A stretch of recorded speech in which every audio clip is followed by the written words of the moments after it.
విశాఖ దక్షిణ నియోజకవర్గం మాజీ ఎమ్మెల్యే వాసుపల్లి గణేష్ కుమార్ వ్యాఖ్యలు గర్హనీయమని Janasena Uttarandhra co convener Janasena corporator Mohammed Sadvik పేర్కొన్నారు. సీతంపేట దరి రాజేంద్ర నగర్ లో గల జనసేన నగర పార్టీ కార్యాలయంలో శనివారం జరిగిన మీడియా సమావేశంలో ఆయన మాట్లాడారు. ఆంధ్రప్రదేశ్ రాష్ట్రంలోని అన్ని పంచాయతీల్లో గ్రామ సభల నిర్వహణకు గాను గిన్నిస్ బుక్ ప్రపంచ రికార్డు నమోదు చేశారన్నారు. వాసుపల్లి గణేష్ కుమార్ టీడీపీ జనసేన పార్టీలో చేరడానికి పైరవీలు చేస్తున్నారన్నారు.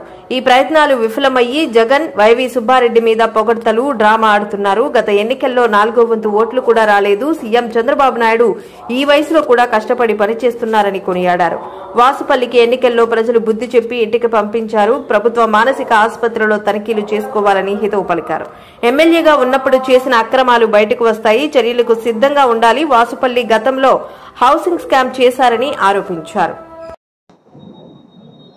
మెంటల్ హాస్పిటల్ ఉంది, అక్కడికి వెళ్ళి ఒకసారి చెక్ చేయించుకో, లేదంటే చెప్పు, అపాయింట్మెంట్ ఇప్పిస్తాం. అంతేగాని ప్రయత్నాలు విఫలం చెంది మనస్తాపానికి గురయ్యి ఏవేవో పిచ్చి పిచ్చి మాటలు మాట్లాడితే మాత్రం ఊరుకునేది లేదు. గత 5 సంవత్సరాల్లో నువ్వు చేసిన అక్రమాలన్నీ కూడా ఇప్పుడు ఎంక్వైరీ వేస్తాం. గత 30 సంవత్సరాల్లో నువ్వు ఎంత సంపాదించావు, గత 5 సంవత్సరాల్లో నీ ఆర్థిక పరిస్థితి 100% ఎలా పెరిగిపోయిందో దాని మీద కూడా ఎంక్వైరీ చేస్తాం.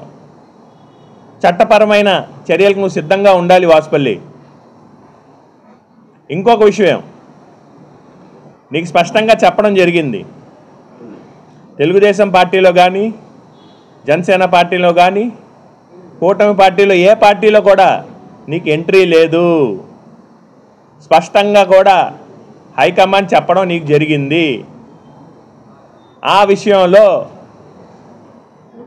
మీ పార్టీ ఏదైతే వైఎస్ఆర్సీపీ తొందరలో క్లోజ్ అయ్యే పార్టీ, ఆ పార్టీలో మళ్ళీ మెప్పు పొందడం కోసం నువ్వు ప్రమాణాలు చేయడానికి కోసం ఆయనతో సిద్ధంగా ఉన్నానని చెప్పేసి అంటున్నావు. అసలు నువ్వు పైరవీలు చేస్తున్నావా లేదా? తెలుగుదేశం పార్టీలో జనసేన పార్టీలో రావడానికి ప్రయత్నాలు చేస్తున్నావా లేదా? దానికోసం ప్రమాణం చేసుకుందాం. నువ్వు రెడీయా? మీడియా ద్వారా నేను అడుగుతున్నాను. నువ్వు ప్రమాణాలు చేసుకోవడానికి రెడీ అంటే ఈ విషయం మీద ముందు ప్రమాణం చేయి. నువ్వు తెలుగుదేశం పార్టీలో రావడానికి పైరవీలు చేయట్లేదా? సో స్పష్టంగా ఒక విషయం చెప్తున్నాను. ఒక మంచి అపోజిషన్ పార్టీలాగా మీరు ఉండాలి అంటే కనీసం నిర్మాత్మకమైన సలహాలు ఇవ్వండి. ఈ పార్టీ ఏదైతే కూటమి ప్రభుత్వంలో ఈరోజు వచ్చింది అంటే రాష్ట్రాన్ని కాపాడడం కోసం చంద్రబాబు నాయుడు గారు కానీ పవన్ కళ్యాణ్ గారు కానీ రాష్ట్రాన్ని కాపాడి ఒక దారిలో పెట్టి భవిష్యత్తు కోసం భావి తరాల కోసం రాష్ట్రాన్ని ఒక దారిలో తీసుకెళ్తున్నారు. అంతేగాని ఏదో చెప్పేద్దాం, పిచ్చి పిచ్చిగా మాట్లాడదాం అంటే ప్రజలే ఊరుకోరు. ఎందుకంటే అందరికీ తెలుసు ఎక్కడెక్కడో దాక్కొని నువ్వు నియోజకవర్గాలు తిరుగుతున్నావు, లేకపోతే ప్రజలు ఎక్కడ కొడతారని చెప్పేసి ఒక భయంతో నువ్వు తిరుగుతున్నావు. ఏ విశాఖపట్నంలో భూ కుంభకోణాల్లో హౌసింగ్ స్కామ్లో నీ పేరు లేదనుకుంటున్నావా? త్వరలో ఎంక్వైరీలు అన్నీ కూడా బయట పెడతాం. నీ హస్తం ఎంత ఉందో కూడా ప్రజలు కూడా తెలుస్తారు. సో ఒకటే చెప్తున్నాను మీడియా ద్వారా, నిర్మాత్మకమైన అపోజిషన్ లాగా మీరు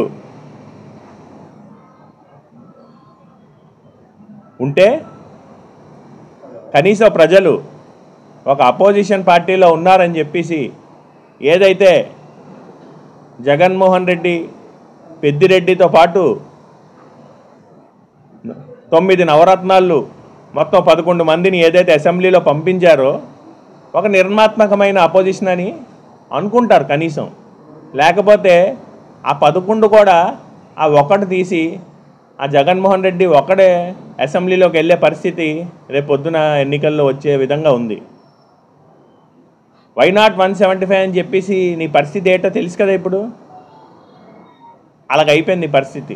లాస్ట్కి నువ్వు కూడా వెళ్తావో లేదో నెక్స్ట్ టైం అసెంబ్లీలో అని చెప్పేసి ప్రజలందరూ కూడా ఆలోచిస్తున్నారు.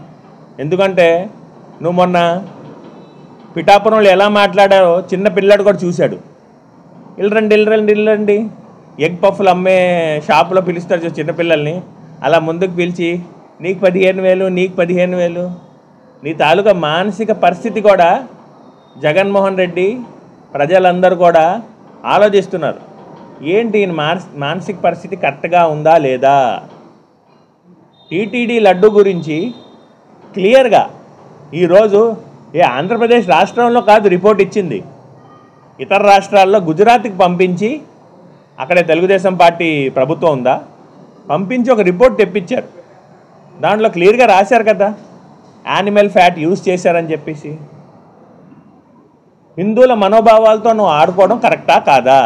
దాని మీద క్లారిటీ ఇవ్వు. రిపోర్ట్ అనేది వచ్చింది, ఆ రిపోర్ట్ మీద ఎంక్వైరీ చేస్తున్నారు.